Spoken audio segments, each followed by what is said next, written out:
How do you make God laugh? Have you ever thought about how to make God laugh? Isn't that an interesting question? Don't tell him a joke about the Holocaust because he had to be there to experience it, right? Oh, deep. What? A Mensch tracht und Gott lacht. Man plans and God laughs. Oh, so maybe there's something there. So what is it that makes God laugh? What is it that makes God laugh? Toby, can you define it? The arrogance of man? That's it? He knows everything, doing everything that comes from him, and God's laughing at him. It's like what he did to Job. Exactly. You expected this, and it ended up like that. Ha! What makes us laugh? Think about this. What defines a punchline? What defines a punchline? Oh, perfect. The definition of a punchline is something that you did not expect. Anything Burger says we laugh at. Yeah. The definition of a punchline is something that you did not expect. You expecting the result, the punchline to be ABC, and it's gonna be 1, 2, 3, right? So it's because it's unexpected. You're like, ha, that's funny. So Chassidus tells us that nothing makes you chuckle about when a person speaks. There's nothing funny about a person speaking. But when a bird starts talking, we laugh. We're like, ha ha!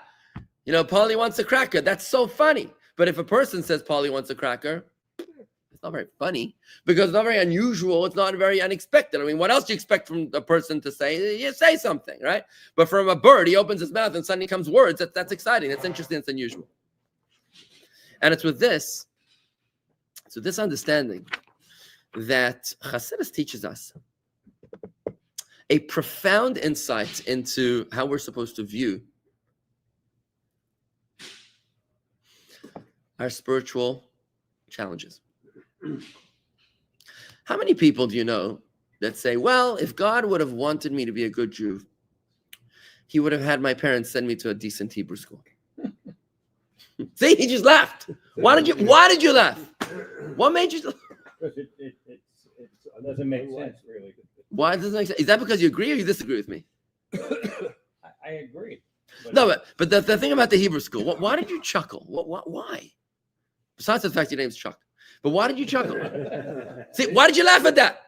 Because that was not expected. You never thought of your name Chuck as chuckle, right? So that was an unexpected kind of thing, right? Right? So now you got a new way of looking at your name, right? Well, you weren't expecting that, right? So my point is like this. What I'm trying to say is that how many of us wonder, if God would have wanted me to be a better Jew, he would have, made my parents a little bit less antagonistic to faith. Maybe my parents would not have been communists. There's a guy who recently passed away in the community here. His mom was a communist. I had to fight with him on his deathbed. The guy couldn't talk. I said, please allow us to bury you like a Jew. And he insisted on otherwise. And you think about this. I mean, some conversation to have with the guy. And his dying words to me was, I'll think about it. That's his final words. And what am I going to do? What am I going to do? So if God would have wanted him to be a better Jew, wouldn't God have given him a mother that was not a communist, that was not an atheist? He still had free choice.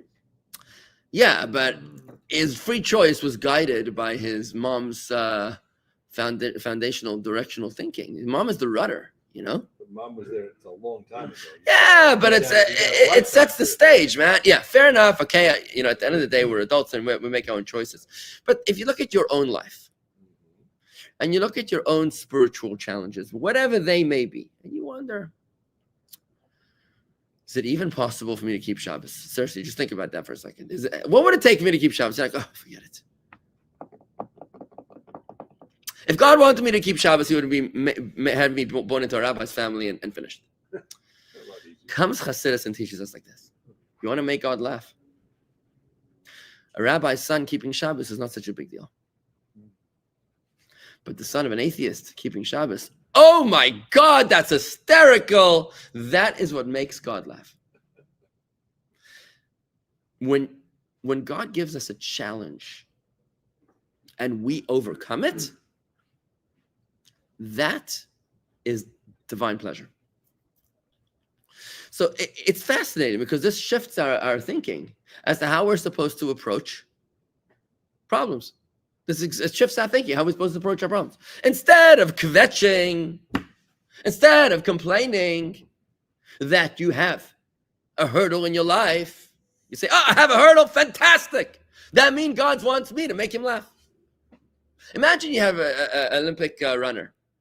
He comes and he says to the Olympic judge over there, he says, please don't start the race here because there's a hurdle right there in front. See, there's a hurdle? I don't want the hurdle. And the judge would be like, dude, I don't know what's wrong with you, but this is the hurdles. You're in the hurdle race, man. So maybe you didn't get the memo, but that's what this is, right? You're in the hurdle race.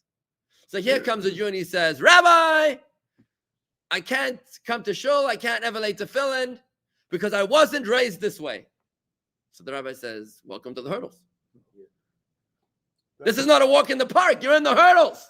So the fact that you have a problem means mazel tov, means that God actually cares about you and he wants you to make him laugh. He actually wants you to make him laugh. Go ahead. I was going to say, thus, for a rabbi, one of the highest achievements is to make God laugh by having somebody do it there, to reach out and become more Jewish. More Jewish. So I just want to repeat what Stu just said because Stu, you just opened the floodgates in me here. So Stu just said something which triggered me. Okay, so Stu, I just want to reflect what you just said. You said that the rabbi's job is to challenge people to overcome their hurdles. One of the most important things of the rabbi. One of the most important things of a rabbi is to challenge people to overcome their hurdles and thus make God laugh, right? Good. To give pleasure to God, to give God pleasure, right? You just triggered me because you just reminded me of a conversation that you and I had 19 years ago. I'm serious. I walked into your office. I walked into Stu's office 19 years ago. I was a young, naive rabbi, and he had no idea what he was in for. I walk in, and we're getting to know each other. Stu is this real estate guy in town in Palm Beach Gardens, and I'm a young rabbi, new kid on the block, opening up a show with big dreams and aspirations. You're chatting, you're talking, nice mahogany walled office. Stu's one of the senior attorneys here in Palm Beach Gardens, and old attorneys. Senior. And he asked me a question. I don't know if you remember this question. He asked me a question that's bothered me for 19 years. He asked me a question. He said, so you're a rabbi. So what's your struggle? Yeah, I remember. Like the context of your question made it sound like because I'm a rabbi and because I might not have the challenges that you have or the ordinary Palm Beach Gardens Jew has, which is, should I eat the bacon or not? Should I keep kosher? Should I keep Shabbos? Should I, more basic, fundamental Jewish questions, Jewish challenges. You said, well, I guess then the implication that I understood was that, what's your challenge? Like, you don't even have challenges. Like, what do you struggle with? What could you possibly be struggling with? You already keep kosher, and you're already married to a Jewish woman, and you're already, wearing tzitzis and tefillin. What could your problems be? And I looked at you, and I'm like, you have no idea. No, I assumed there were. The question is what? My mother-in-law says, little kids, little problems, big kids, big problems, which means what it really means is that every person is fighting a battle that you know nothing about, right? Which means that every single one of us has a role. Now, where this question probably would come into play would be, in Tanya, we have the three kinds of Jews. The Tanya, you got the Rasha, who's the failing Jew. This is the guy that just can't keep it together. The Beinoni is the guy that's just managing his head above water to manage his spiritual struggles, right? And then you got the Tzaddik, who's the righteous Jew that's actually slaughtered his evil inclination. So while the Rasha is succumbing to his evil inclination, and while the Beinoni, the middle Jew, the struggling Jew, is the one who manages to keep vigilant of his evil inclination, but he never gives it expression. The tzaddik is the Jew that doesn't even have an evil inclination. He doesn't even have one. Or if he has one, he's tamed it and he's put a yoke on it. So his ox, his animal, is plowing his field as opposed to running amok, right? So there, I think you might have a question. And actually, I did ask this question to a very interesting individual by the name of Rabbi Gne. Have you ever heard of Rabbi Gne from Israel? Rabbi Gne from Israel is a Rosh Yeshiva. He's the head of the academy of a yeshiva for Bali Teshuvah, for returnees to Judaism. Jewish people that are returning back to their faith, to observance. I learned when I was 17, 18, 19, I studied in Kfar Chabad, which is a village near the airport in Ben Gurion. It's a Chabad village that was established by the Rebbe in 1948, I think it was 1950, they established it. And it's a beautiful, quaint village. In the center of the village is a huge yeshiva, a big yeshiva for the Chabad yeshiva students who are studying. And part of that yeshiva, there's a Baal Tshuva division, a division for people that are returning, like college students that are coming back to Jewish observance. So the Rosh Yeshiva of that yeshiva, his name is Rabbi Gne. Rabbi Gne is a Jew who's long, flowing, white beard. He looks like an angel. He's actually from Perth, Australia. Now, when he was born in Perth, Australia, he was actually a non-Jew. He was born a Gentile many years ago. I hope he's still alive. I don't know. I haven't heard from him in years, but I hope he's still alive. So Rabbi Gne was in Perth, Australia. And, he's a college kid in Perth, and he dated a Jewish girl. Perth is a very, very isolated Jewish community. I spent one Yom Kippur there. It's I think, the most isolated Jewish community in the world, because that's what they told me then, because the nearest Jewish city is like a 5-hour flight away. And I don't know if there's other such Jewish cities that are like maybe in darkest Siberia, perhaps, but whatever. So he was in Perth and he was dating a non-Jewish girl. And at one point he wanted to marry her. So a Jewish girl, yeah. He was non-Jew marrying dating a Jewish girl. So he decided he wanted to marry her. So he proposed. He asks her father for her hand in marriage. The father says, over my dead body, no Gentile will marry my Jewish daughter. So I guess this guy was like very taken aback, like, wow, but he loved her so much. He loved her so much that he said, you know what? I'll be back. I'll be back. I'll convert. But he didn't just convert with the quickie conversion. He went to Israel. He went to yeshiva, and he did the whole 9 yards. He learned how to read Hebrew, and he learned about the foundations of our faith and the 613 commandments, and he learned the Torah, and he's steeped in Torah study, and he had a bris, and so on and so forth. And like 2.5, 3 years later, he comes back to Perth, and now he's a full-on yeshiva bacher. Hang on. So he's full-on yeshiva student, and he comes back to Perth, and she hears that he's in town. She says, hey, let's get together. So he says, you think I would marry a girl that was willing to marry a Gentile? True story. It's a true story, right? With the Allen line, I wouldn't join a club. They'll be willing to accept me as a member, right? So, and he did join it. So why am I telling this story? He did join it. So why am I telling you this story? Is because I once asked Rabbi Gne. There he was in the yeshiva, and he actually came to visit us in Leeds, England. That's where this question took place. I was in Leeds already, and he came for whatever reason to Leeds, England, and we had a farbrengen, and we were talking about what's going to be when Mashiach will come. He said, right now, in the time of exile, before Mashiach comes, we have to deal with anti-Semitism, and we have to deal with apathy and indifference amongst our own people. We have to convince our fellow Jews the importance of our own faith. Right? It's such a challenge. We have so many struggles. We have to deal with temptation and seduction and distraction and superficiality. And, it's a lot of struggle with the next of what we said to him. What will be? And we said even that during the time of exile, we have these mitzvah tanks. You know what a mitzvah tank is? A mitzvah tank is like a little bus or an RV that Chabad will do. They'll put a park in a Fifth Avenue. They'll park it in a public domain. Yeah. In the olden days, it used to be that people were able to congregate in public spaces.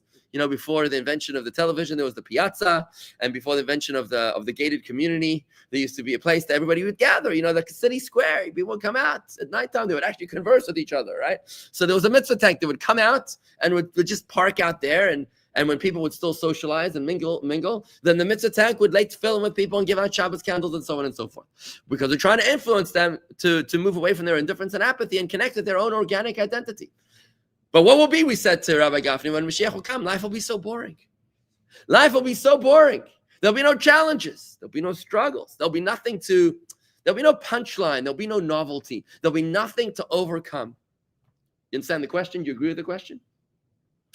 People often tell me, they're like, Rabbi, when they get it, when they start understanding what Mashiach is all about, that redemption is not just about, getting rid of your political opponents, or when they realize that redemption is not just about Israel being allowed to live in peace amongst the nations of the world, but that it's a time of divine consciousness and awareness, right?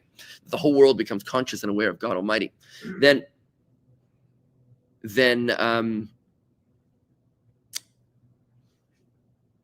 people will often ask, they'll be like, well, why would we want that? Life will be so robotic. We'll just do the right thing. There won't be any challenges. So Rabbi Gafni said to us, So what was your answer to Stu 19 years ago, and is your answer changed now? Do you remember what I said to you then? I think I did. Well, we talked in one of the things we talked about was things like the Holocaust and so forth, the struggles. We started off light. Of certain types of things, and you basically said, "Listen, I don't have a firm answer. I just struggle with it, and this is some of the things." Yeah, that's exactly what I said. I remember now. Yeah, I remember that I too struggle with faith. I remember very well. Of course, even though I might observe the faith, Right. doesn't mean that I don't have challenges with Right. comprehending, grasping the faith. That Anyways, was good part of it. but it's still been bothering me for 19 years. I hope I let it off the chest over here. So the Rabbi Gafni answered us, and he said like this. He said, right now we struggle with turning darkness into light, with evil and good. But when Mashiach will come, when there will be no more evil, there'll be no more death, there'll be no evil inclination, no temptation, no seduction.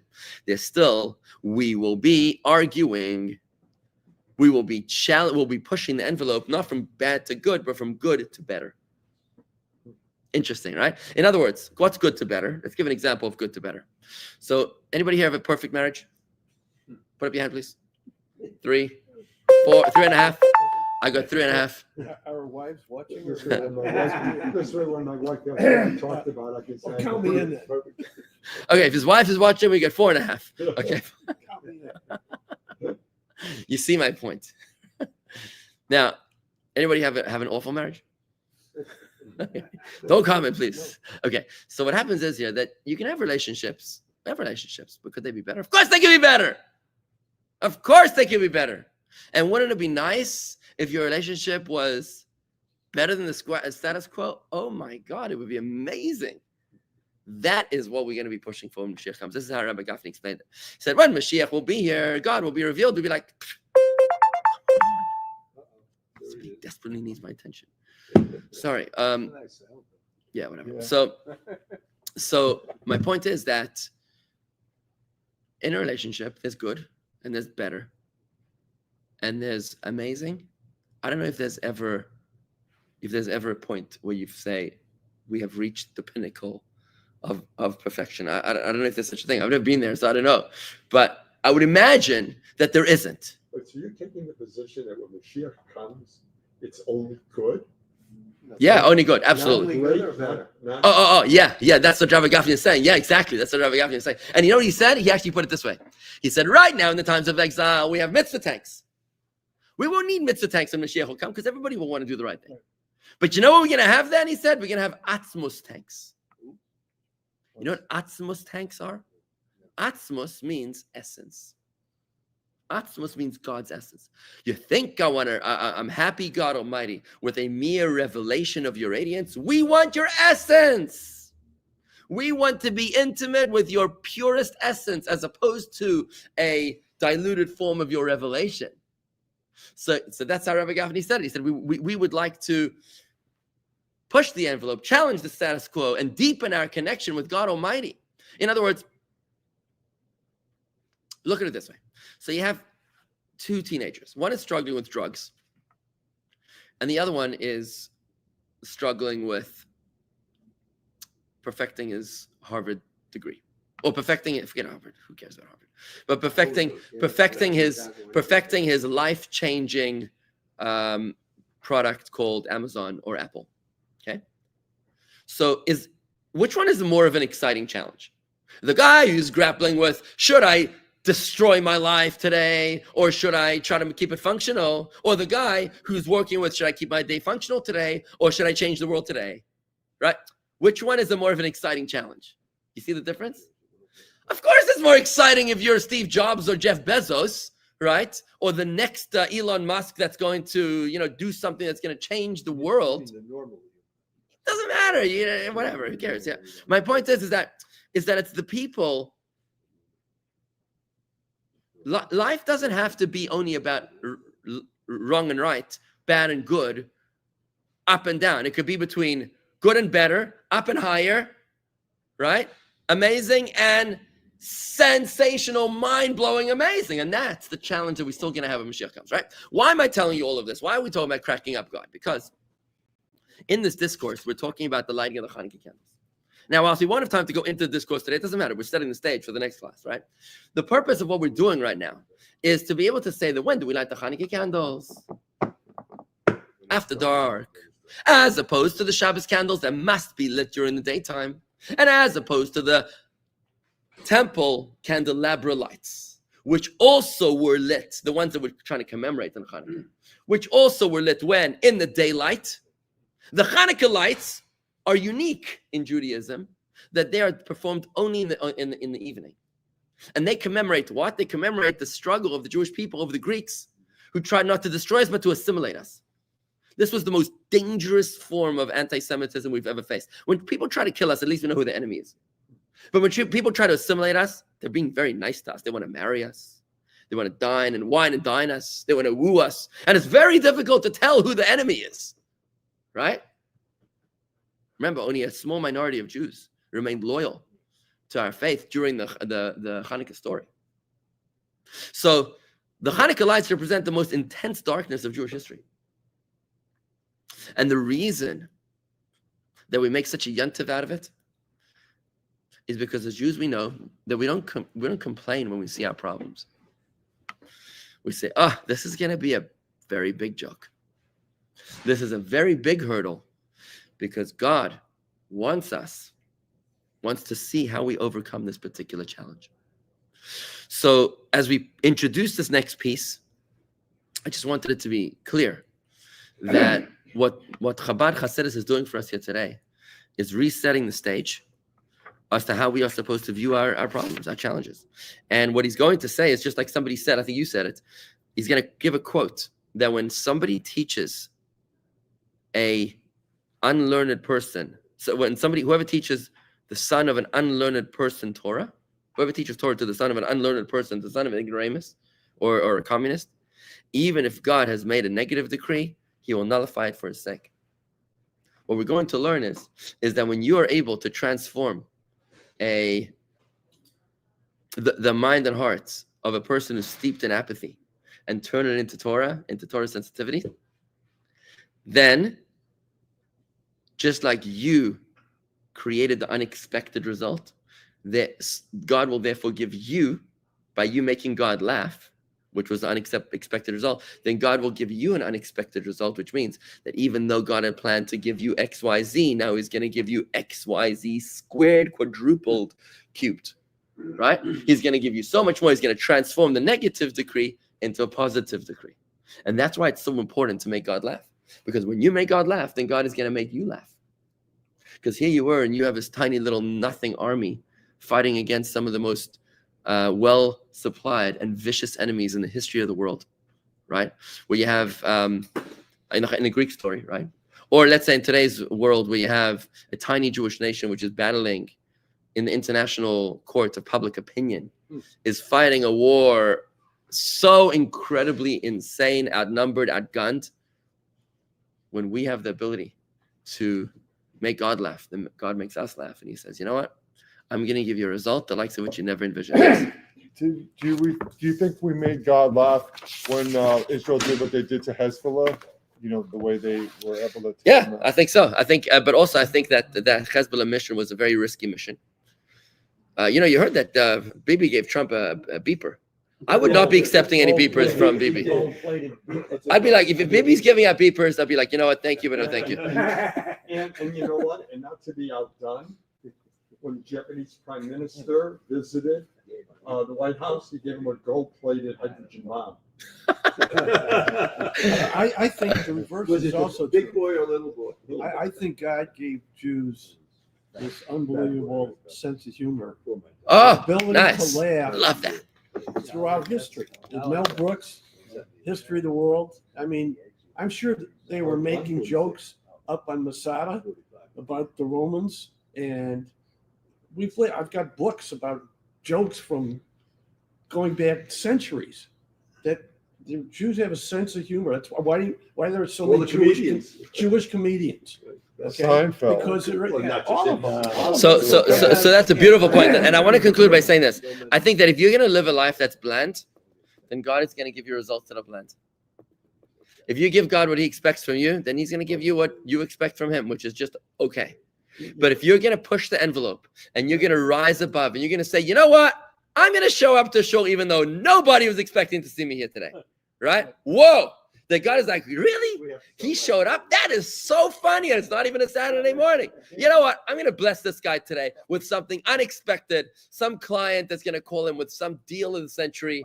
Right? Wouldn't that be nice, right? What's the saying in Yiddish? Man, That's what he said, Toby. Man shacht, God lacht. Man plans and God laughs. You know, Rabbi, you throw me for a loop. I mean, we're all praying for Mashiach. We want Mashiach now. But basically, we're praying for the tie, for good. For the what? We're playing for a tie. We're playing for good. I thought Mashiach comes, everything's supposed to be perfect. Now you say, no, it's not perfect. It's only good. And we're still going to have to struggle and whatever. Well, Gan Eden, before Adam and Eve ate from the tree, wasn't it perfect? Wasn't it good? So why are we hoping for mediocrity? For just okay? Do you want to live with status quo? Do you want to just live with status quo, just plateau your way through life? Perfect. So you'll pray for perfect? Oh, so what you're saying right now, why are we praying for? By the way, you know who said that? Very interesting you say that. The Alter Rebbe said that. The Alter Rebbe would actually he would daven. Now, if you know, just quick I'll summarize the story here.